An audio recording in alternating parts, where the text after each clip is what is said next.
人大主動就基本法104條釋法，譚惠珠話喺宣誓案有裁決之前釋法係權衡輕重，並唔係破壞法治。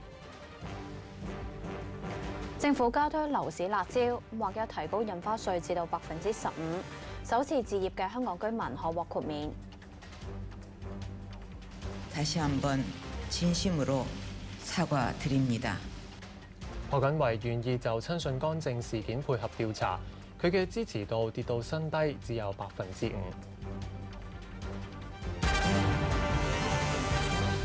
各位歡迎收睇呢節新聞。特區政府話喺尋晚接獲通知，話人大常委會將會釋法，並且今朝早話俾法院知。正喺北京嘅基本法委員會委員譚惠珠透露，今次釋法係由人大委員長提出，涉及基本法嘅序言同埋104條有關宣誓效忠嘅問題。羅錦平喺北京報道。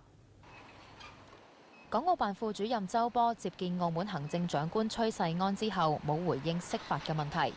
消息話係港澳辦代表中央政府去信通知特區政府釋法嘅決定。副主任，你被為難下架嗎？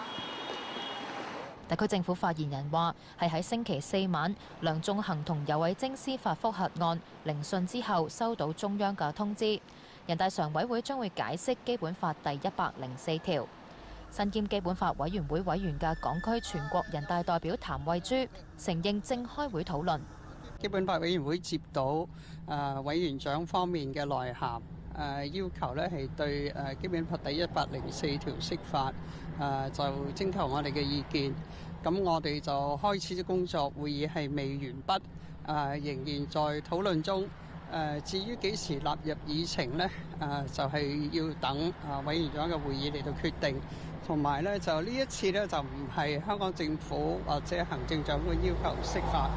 係我哋嘅委員長們咧係要求釋法。我相信主要嘅理由咧就係涉及國家嘅統一領土完整等等，係一個好重要嘅課題，所以咧就主動要求。基本法第104條列明，公職人員包括立法會議員就職嘅時候必須依法宣誓，擁護基本法同埋效忠中華人民共和國香港特別行政區。譚惠珠認為條文符合釋法嘅條件，即使喺法庭有裁決之前釋法，都唔會破壞法治。呢個情況呢，就係適合第158條裏邊話係涉及中央地方關係，而個條文呢係對嗰個法庭嘅裁判呢係有影響。咁就算按158條提請釋法呢，嗰個釋法可能性都有嘅。所以遲釋法同埋早釋法呢，係一個權衡輕重嘅問題，而唔係破壞法治嘅問題。咁佢係話今次釋法亦都涉及基本法嘅序言，即係維護國家統一同領土完整，但係具體內容佢就冇透露。人大常委辦公廳已經安排咗喺下個星期一會議結束之後舉行中外記者會。咁相信一旦通過咗釋法嘅內容，喺記者會上面都會有所交代。Now TV 記者羅錦平喺北京報導。青年新政認為人大常委會釋法係輸打贏要。民陣同埋法律界分別會喺星期日同下星期2發起遊行，反對人大釋法。莫之瑩報導。引發今次宣誓同釋法風波嘅主角，青年新政梁頌恆同游蕙禎認為人大常委會釋法係輸打贏要。個輸打贏要嘅故事就係場波踢到一半嘅時候，發現足球唔係好啱踢咩？我哋改打籃球啦。個性質係一樣，我哋係盡我哋嘅能力，我哋都會去支援每一個針對釋法破壞香港制度呢件事嘅所有抗爭行動。一貫以嚟，我哋嘅抗爭嘅模式都係有原則，唔會去設立一條底線。釋法若到來，法治遭殘害，法治遭殘害。民間人權陣線發起星期日遊行，由灣仔盧押道遊行到中環終審法院外。青年新政2位議員亦都會參與，但民陣仍然未就遊行路線同警方達成共識。釋法係有一個好嚴重嘅問題嘅時候，我相信香港人係唔會冷漠嘅。我亦都相信喺03年嘅7·1之前，冇人知道係會50幾萬人上街，亦都冇人知道2014年嘅9月28號係會引發到我哋咁多香港人嚟到去參與雨傘嘅抗爭。我好希望我哋能夠再一次創造一次歷史出嚟。法律界亦都喺下個星期2進行黑衣靜默遊行，由高等法院遊行去到終審法院，反對人大釋法。呢一次將會係繼1999年同2005年人大常委會2次釋法，同埋2014年國務院發表一國兩制白皮書之後，法律界喺回歸之後嘅第4次靜默遊行。Now TV 記者莫子瑩報道。26個民主派議員聯署要求立法會主席梁君彥提前喺星期6舉行會議就釋法辯論。佢哋批評釋法嚴重傷害香港嘅法治。建制派支持人大釋法，認為釋法有助壓制港獨思潮，清晰發放喺一國兩制下唔容許港獨繼續滋長嘅訊息。黎卓欣報導。人大常委會將會就基本法第104條釋法。公民黨法律界立法會議員郭榮鏗批評睇唔到基本法第104條有咩解釋嘅空間。104條呢本身嘅條文係好簡單、清楚、直接嘅。咁如果中央要行使佢嗰個釋法嘅權利，除咗喺時間上唔適合之外呢，我睇唔到佢係點樣去解釋本身佢字眼裏邊冇嘅一啲內容。新嘅內容、新嘅字眼，去嘗試寫入去基本法裏邊嘅條文呢，呢一個唔係解釋緊基本法，呢個係修改緊基本法。民主黨重申反對港獨立場，認為宣誓事件能夠喺香港司法制度之中處理，批評今次中央提釋法係黑箱作業。26名民主派議員聯署要求立法會主席梁君彥提前喺星期6舉行會議，就今次釋法事件辯論。民主派會議召集人涂謹申提出反對人大常委會釋法嘅動議。工聯會就認為人大釋法能夠阻止港獨思潮，有利於一國兩制發展。我哋希望通過今次嘅釋法咧，能夠確立到咧喺香港嘅建制架構裏邊，對港獨呢一種非常之囂張嘅思潮咧，係能夠有一個壓制嘅作用，係有利於香港一國兩制咧係繼續發展。民建聯話人大釋法係合乎民情，港獨係大是大非，中央有必要發放清晰嘅訊息，喺一國兩制之下唔容許港獨繼續滋長。Now TV 記者黎卓欣報導。行政長官梁振英聯同政府官員宣布新嘅樓市加辣措施。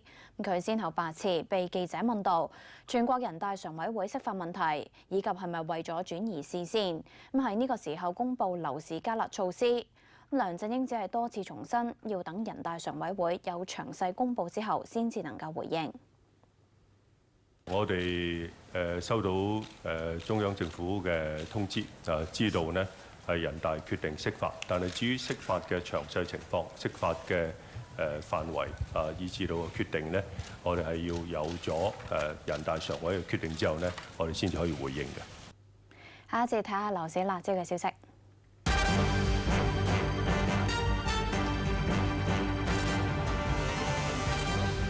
翻嚟新聞時間，政府超過3年嚟再次出招壓抑樓市。星期6開始劃一物業交易基本印花稅至樓價嘅15%。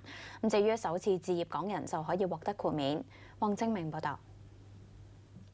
梁振英聯同財政司司長曾俊華、運輸及房屋局局長張炳良、發展局局長陳茂波等多名官員晏晝召開記者會，宣布新嘅樓市辣招。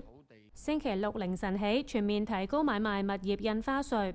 若果本身已經持有物業買第二間樓，印花稅會由原本相當於樓價1.5%至8.5%，或一提高至樓價嘅15%。主要係回應市民上車難同埋投資需求太高嘅問題。呢啲投資嘅需求呢，喺今年年初係比較低嘅，咁低咗3個月之後呢，跟住反彈。過去嗰半年呢，係高企喺過千個單位，過千宗嘅買賣一個月。咁因此呢，我哋今日呢係宣布係採取新嘅壓抑投資需求嘅措施。以一個400萬單位為例，稅率原本係4.5%，即係要交18萬嘅印花稅。但係措施生效之後，就要俾60萬稅，急升超過2倍，要俾多42萬。但係為咗讓港人優先置業，如果冇持有物業嘅首次置業買家，可免交新稅率，先買後賣嘅退稅安排亦都會繼續。政府話，本港樓市再度升溫，樓價同舊年高位進一步收窄至約莫3%，投資需求加劇。單計9月份持有一個物業或以上再置業嘅宗數有2300宗，較今年第一季平均每月宗數急升3.6倍。喺記者會上，財政司司長曾俊華主動補充，近日樓市風險非常高，認為係時候防範樓市風險惡化。睇到咧近日咧嗰個樓市嗰個風險咧就係越嚟越高，我哋睇到個樓市係嗰個樓價係反彈，嗰個升幅咧亦都係相當快嘅，成交亦好活躍。咁投資嗰個住宅物業交易嗰度咧，各方面亦都係增加咗唔少嘅。咁我哋係需要防範一下個樓市嘅泡沫嗰個風險係咪會唔會惡化咧？咁如果我哋唔採取一啲行動咧，呢啲風險咧係可能會進一步惡化嘅話咧，就會危及到我哋嘅經濟，甚至成個金融系統嗰個安全嘅。對於非本地買家，包括內地買家，本身已經要俾1成半嘅買家印花稅。新措施下，佢哋要俾嘅基本印花稅，以最大單位同埋第二間樓嚟講，稅率就會由8.5%加至1成半。兩項稅項加起嚟，稅率就會由23.5%加至3成。Now TV 記者黃正明報導。新印花稅午夜生效，多個新樓盤因應新措施，售樓處延長開放至到午夜。有準買家計劃趕搭尾班車，喺午夜前簽署樓宇買賣合約。有業主持觀望態度。至於地產經紀就認為今次增加印花稅，細價樓嘅影響最大。黎翠欣報導。政府劃一增加印花稅，午夜起生效，即時令到部分買家卻步。暫時都唔會入市住。點解？就因為加稅梗係啦，睇定先啊嘛。亦都有買家打算趕搭尾班車。睇緊幾準，隨時今晚會入市㗎啦。新措施之下，2000萬或以上嘅樓盤印花稅由8.5%增加至15%。李先生正係放售紅磡一個實用面積900尺嘅單位，開價大約2000萬蚊。佢話唔會因為新辣椒而封盤。想睇下你而家係封盤咧，定會唔會啊？我諗睇定啲先啦，我都唔係咁急賣，都好似啱公佈嘅啫。咁係啱啱公佈，今晚12點鐘就生效。咁要睇下到時個反應係點啦。因為都講真，我又覺得睇下個情況，始終個供應都唔係咁多。地產經紀相信今次措施對細價樓影響最大。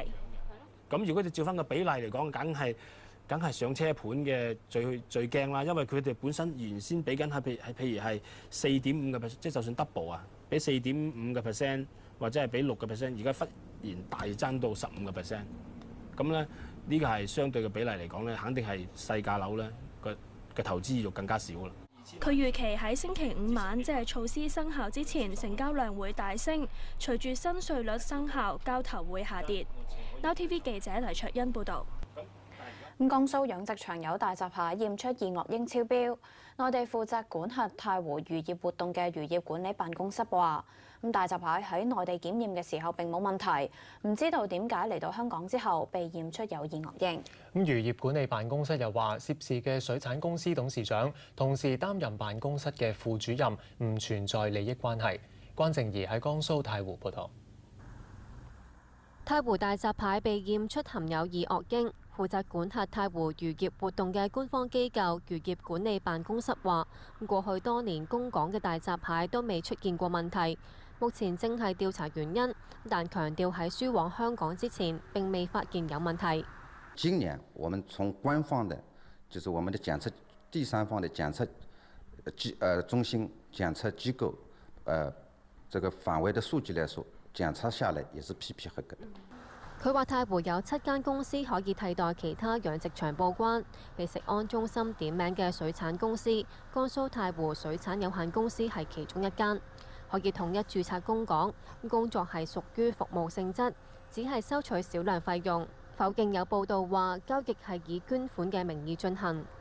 因為報關要牽涉到，因為它是企業嘛，它一個人工費，基本上是1斤大闸蟹收5毛錢，主要是一點那個交通費啊、人工費啊。江蘇太湖水產有限公司話，目前已經停止所有出口。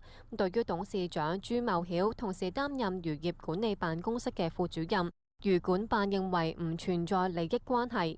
這家公司呢，還沒有轉制，所以它裏邊的功能基本上是我們是服務這個我們產地的大閘蟹的一個服務功能，它裏邊沒有這個經濟的一個這個利益的一個關係。內地傳媒早前揭發喺6月左右開始，太湖西山島出現一個面積相等於3個籃球場、高達3至4米嘅大型垃圾山，污水有機會流入太湖，污染大閘蟹。現場所見，垃圾山已經剷平，附近村民話，當局係喺今個星期先開始清理。Now TV 記者關正義喺蘇州報導。下一節有國際同本地消息，轉頭見。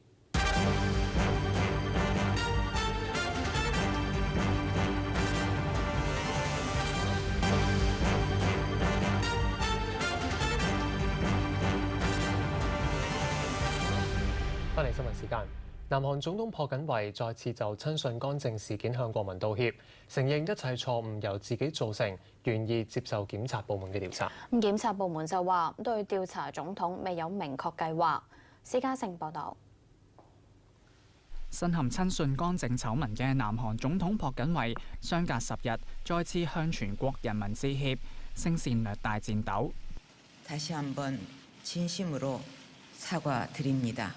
이 모든 사태는 모두 저의 잘못이고。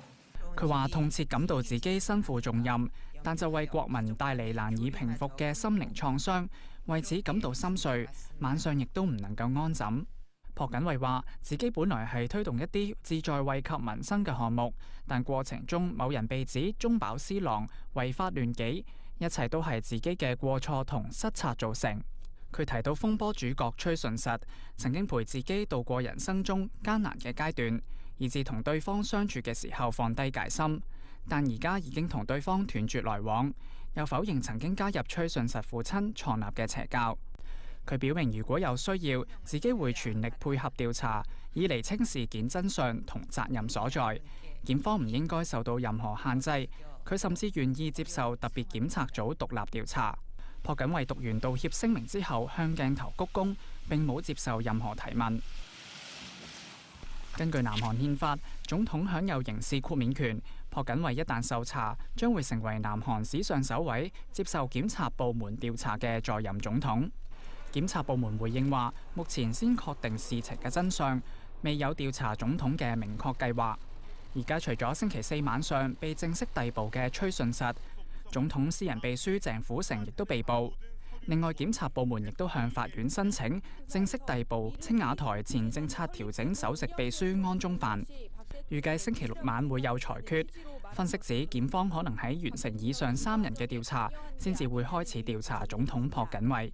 雖然朴槿惠再次道歉，但最大在野黨共同民主黨批評道歉冇誠意。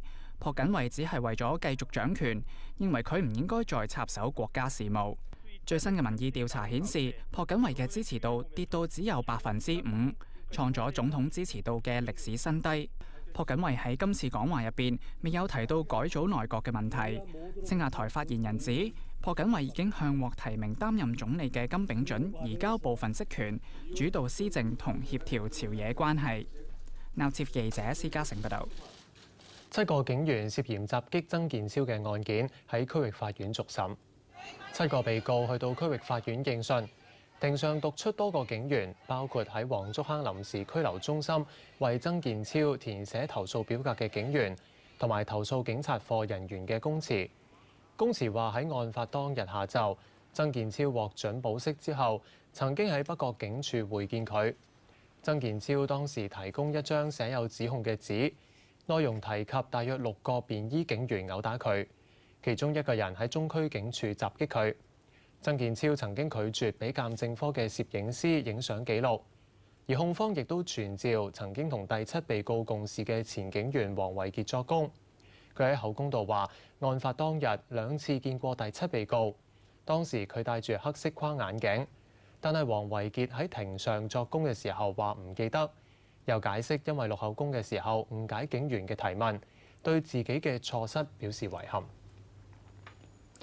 警務處舉行紀念日儀式，悼念執行職務期嘅警務人員。警務處處長盧偉聰同埋副警總監楊祖慈喺刻有殉職人員姓名嘅紀念冊下獻上花圈。警隊各部門同埋職方協會代表其後亦都係獻上花圈致意。盧偉聰致辭嘅時候話：香港警隊以服務為本，維持香港安全同埋穩定，並且係向殉職嘅警員表示敬意。有過百名嘅警員出席儀式。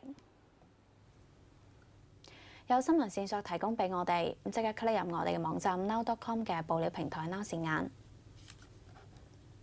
但係為咗讓港人優先置業，如果冇持有物業嘅首次置業買家，可免交新稅率、先買後賣嘅退稅安排，亦都會繼續。政府話，本港樓市再度升溫，樓價同舊年高位進一步收窄至約莫3%，投資需求加劇。單計9月份持有一個物業或以上再置業嘅宗數有2300宗，較今年第一季平均每月宗數急升3.6倍。喺記者會上，財政司司長曾俊華主動補充，近日樓市風險非常高，認為係時候防範樓市風險惡化。睇到咧近日咧嗰個樓市嗰個風險咧就係越嚟越高，我哋睇到個樓市係嗰個樓價係反彈，嗰個升幅咧亦都係相當快嘅，成交亦好活躍。咁投資嗰個住宅物業交易嗰度咧，各方面亦都係增加咗唔少嘅。咁我哋係需要防範一下個樓市嘅泡沫嗰個風險係咪會唔會惡化咧？咁如果我哋唔採取一啲行動咧，呢啲風險咧係可能會進一步惡化嘅話咧，就會危及到我哋嘅經濟，甚至成個金融系統嗰個安全㗎。對於非本地買家，包括內地買家，本身已經要俾1成半嘅買家印花稅。新措施下，佢哋要俾嘅基本印花稅，以最大單位同埋第二間樓嚟講，稅率就會由8.5%加至1成半。兩項稅項加起嚟，稅率就會由23.5%加至3成。Now TV 記者黃正明報導。新印花稅午夜生效，多個新樓盤因應新措施，售樓處延長開放至到午夜。有準買家計劃趕搭尾班車，喺午夜前簽署樓宇買賣合約。有業主持觀望態度。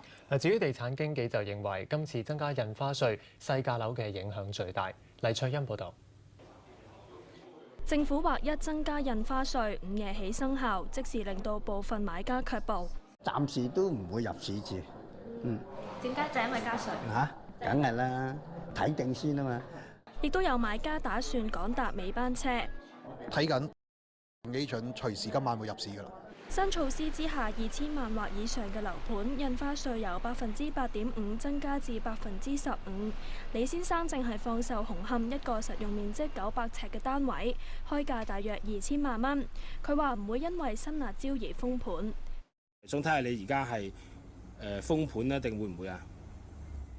我諗睇定啲先啦，我都唔係咁急賣，都好似啱公佈嘅啫。咁係啱啱公佈，今晚12點鐘就生效。咁要睇下到時個反應係點啦，因為都講真，我又覺得睇下個情況，始終個供應都唔係咁多。地產經紀相信今次措施對細價樓影響最大。咁如果你照翻個比例嚟講，梗係上車盤嘅最驚啦，因為佢哋本身原先俾緊係譬如係4.5%，即係就算 double 啊，俾4.5%或者係俾6%，而家忽然大增到15%。咁咧呢個係相對嘅比例嚟講咧，肯定係細價樓咧嘅投資。基本法嘅序言即係維護國家統一同領土完整，但係具體內容佢就冇透露。人大常委辦公廳已經安排咗喺下個星期一會議結束之後舉行中外記者會，咁相信一旦通過咗釋法嘅內容，喺記者會上面都會有所交代。Now TV 記者羅錦平喺北京報導。青年新政認為人大常委會釋法係輸打贏要。民陣同埋法律界分別會喺星期日同下星期2發起遊行，反對人大釋法。莫之瑩報導。引發今次宣誓同釋法風波嘅主角，青年新政梁頌恆同游蕙禎認為人大常委會釋法係輸打贏要。個輸打贏要嘅故事，就係場波踢到一半嘅時候，發現足球唔係好啱踢咩？我哋改打籃球啦，個性質係一樣。我哋係盡我哋嘅能力，我哋都會去支援每一個針對釋法破壞香港制度呢件事嘅所有抗爭行動。一貫以嚟，我哋嘅抗爭嘅模式都係有原則，唔會去設立一條底線。釋法若到來，法治終殘開，法治終殘開。民間人權陣線發起星期日遊行，由灣仔盧押道遊行到中環終審法院外。青年新政兩位議員亦都會參與，但民陣仍然未就遊行路線同警方達成共識。釋法係有一個好嚴重嘅問題嘅時候，我相信香港人係唔會冷漠嘅。我亦都相信喺03年嘅7·1之前，冇人知道係會50幾萬人上街，亦都冇人知道2014年嘅9月28號係會引發到我哋咁多香港人嚟到去參與雨傘嘅抗爭。我好希望我哋能夠再一次創造一次歷史出嚟。法律界亦都喺下個星期2進行黑衣靜默遊行，由高等法院遊行去到終審法院，反對人大釋法。呢一次將會係繼1999年同2005年人大常委會2次釋法，同埋2014年國務院發表一國兩制白皮書之後，法律界喺回歸之後嘅第4次靜默遊行。Now TV 記者莫子瑩報道。26個民主派議員聯署要求立法會主席梁君彥提前喺星期6舉行會議就釋法辯論。佢哋批評釋法嚴重傷害香港嘅法治。建制派支持人大釋法，認為釋法有助壓制港獨思潮，清晰發放喺一國兩制下唔容許港獨繼續滋長嘅訊息。黎卓欣報道。人大常委會將會就基本法第104條釋法。公民黨法律界立法會議員郭榮鏗批評睇唔到基本法第104條有咩解釋嘅空間。104條呢本身嘅條文係好簡單、清楚、直接嘅。咁如果中央要行使佢嗰個釋法嘅權利，除咗喺時間上唔適合之外呢，我睇唔到佢係點樣去解釋本身佢字眼裏邊冇嘅一啲內容。新嘅內容、新嘅字眼，去嘗試寫入去基本法裏邊嘅條文呢，呢一個唔係㗎，知道更加少啦。佢預期喺星期5晚，即係措施生效之前，成交量會大升。隨住新稅率生效，交投會下跌。Now TV 記者黎卓欣報導。江蘇養殖場有大閘蟹驗出二噁英超標。內地負責管轄太湖漁業活動嘅漁業管理辦公室話，大閘蟹喺內地檢驗嘅時候並冇問題，唔知道點解嚟到香港之後被驗出有二噁英。漁業管理辦公室又話，涉事嘅水產公司董事長同時擔任辦公室嘅副主任，唔存在利益關係。關靜怡喺江蘇太湖報道。太湖大閘蟹被驗出含有二噁英。負責管轄太湖漁業活動嘅官方機構漁業管理辦公室話，過去多年供港嘅大閘蟹都未出現過問題，目前正係調查原因，但強調喺輸往香港之前並未發現有問題。今年我們從官方的，就是我們的檢測第三方的檢測中心檢測機構這個範圍的數據來說，檢測下來也是批合格的。佢話太湖有7間公司可以替代其他養殖場報關，被食安中心點名嘅水產公司江蘇太湖水產有限公司係其中一間，可以統一註冊供港，工作係屬於服務性質，只係收取少量費用。否認有報道話交易係以捐款嘅名義進行。因為報關要牽涉到，因為它是企業嘛，它一個人工費基本上是1斤大閘蟹收5毛錢，主要是一點那個交通費啊、人工費啊。江蘇太湖水產有限公司話，目前已經停止所有出口。對於董事長朱茂曉同時擔任漁業管理辦公室嘅副主任，漁管辦認為唔存在利益關係。這家公司呢，還沒有轉制，所以它裏邊的功能基本上是我們是服務這個我們產地的大閘蟹的一個服務功能，它裏邊沒有這個經濟的一個這個利益的一個關係。內地傳媒早前揭發喺6月左右開始，太湖西山島出現一個面積相等於3個籃球場、高達3至4米嘅大型垃圾山，污水有機會流入太湖，污染大閘蟹。現場所見，垃圾山已經剷平。附近村民話，當局係喺今個星期先開始清理。Now TV 記者關正義喺蘇州報導。下一節有國際同本地消息，轉頭見。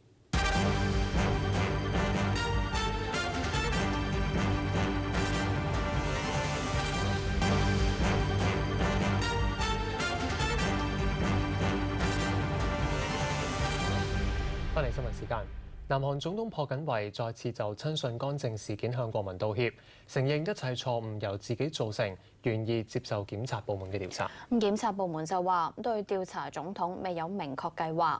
施家盛報導。身陷親信干政醜聞嘅南韓總統朴槿惠，相隔10日再次向全國人民致歉，聲線略帶顫抖。다시 한번 진심으로 사과드립니다. 이 모든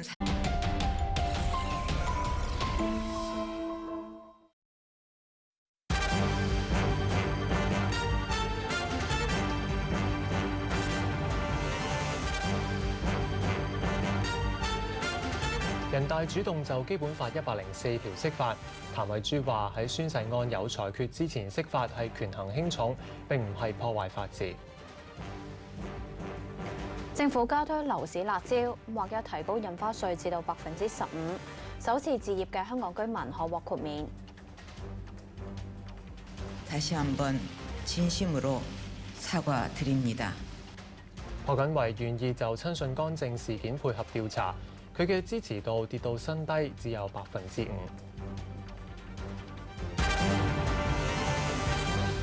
各位歡迎收睇呢節新聞。特區政府話喺尋晚接獲通知，話人大常委會將會釋法，並且今朝早話俾法院知。正喺北京嘅基本法委員會委員譚慧珠透露，今次釋法係由人大委員長提出，涉及基本法嘅序言同埋104條有關宣誓效忠嘅問題。羅錦平喺北京報道。港澳辦副主任周波接見澳門行政長官崔世安之後，冇回應釋法嘅問題。消息話係港澳辦代表中央政府去信通知特區政府釋法嘅決定。副主任，你被未來下架嗎？特區政府發言人話係喺星期4晚，梁頌恆同游蕙禎司法覆核案聆訊之後，收到中央嘅通知，人大常委會將會解釋基本法第104條。身兼基本法委員會委員嘅港區全國人大代表譚慧珠承認正開會討論。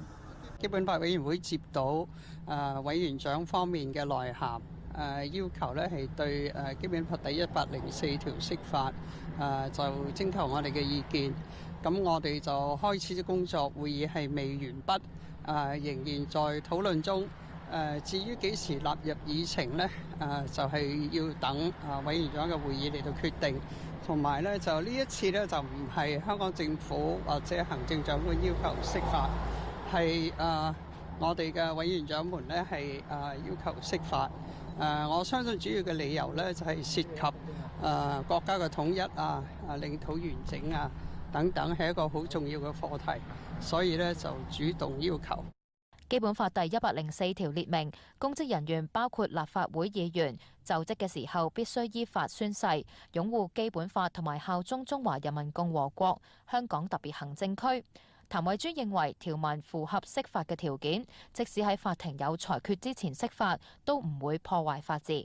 呢個情況呢，就係適合喺158條裏邊話係涉及中央地方關係，而個條文呢係對嗰個法庭嘅裁判呢係有影響。咁就算按158條提請釋法呢，嗰個釋法可能性都有嘅。所以遲釋法同埋早釋法呢，係一個權衡輕重嘅問題，而唔係破壞法治嘅問題。咁佢係話今次釋法亦都涉及解釋緊基本法，呢個係修改緊基本法。民主黨重新反對港獨立場，認為宣誓事件能夠喺香港司法制度之中處理，批評今次中央提釋法係黑箱作業。26名民主派議員聯署要求立法會主席梁君彥提前喺星期六舉行會議，就今次釋法事件辯論。民主派會議召集人涂謹申提出反對人大常委會釋法嘅動議。工聯會就認為人大釋法能夠阻止港獨思潮，有利於一國兩制發展。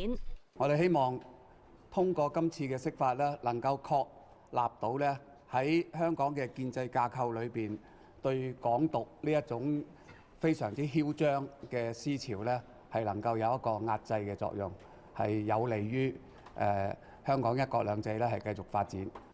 民建聯話人大釋法係合乎民情，港獨係大是大非，中央有必要發放清晰嘅訊息，喺一國兩制之下唔容許港獨繼續滋長。Now TV 記者黎卓欣報導。行政長官梁振英聯同政府官員宣布新嘅樓市加辣措施。佢先後8次被記者問到全國人大常委會釋法問題，以及係咪為咗轉移視線，喺呢個時候公布樓市加辣措施。梁振英只係多次重申，要等人大常委會有詳細公佈之後，先至能夠回應。我哋收到中央政府嘅通知，就知道呢係人大決定釋法，但係至於釋法嘅詳細情況、釋法嘅範圍以至到決定呢，我哋係要有咗人大常委嘅決定之後呢，我哋先至可以回應嘅。下一節睇下樓市辣招嘅消息。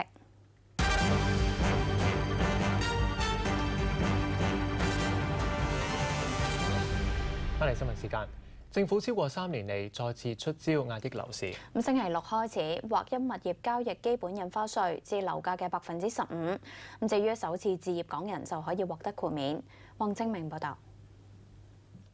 梁振英聯同財政司司長曾俊華、運輸及房屋局局長張炳良、發展局局長陳茂波等多名官員晏晝召開記者會，宣布新嘅樓市辣招。星期六凌晨起全面提高買賣物業印花稅。若果本身已經持有物業買第二間樓，印花稅會由原本相當於樓價1.5%至8.5%，或一提高至樓價嘅15%。主要係回應市民上車難同埋投資需求太高嘅問題。呢啲投資嘅需求呢，喺今年年初係比較低嘅，咁啊低咗3月之後呢，跟住反彈。過去嗰半年呢，係高企喺過千個單位，過千宗嘅買賣一個月。咁因此呢，我哋今日呢係宣布係採取新嘅壓抑投資需求嘅措施。以一個400萬單位為例，稅率原本係4.5%，即係要交18萬嘅印花稅。但係措施生效之後就要俾60萬稅，急升超過2倍，要俾多42萬。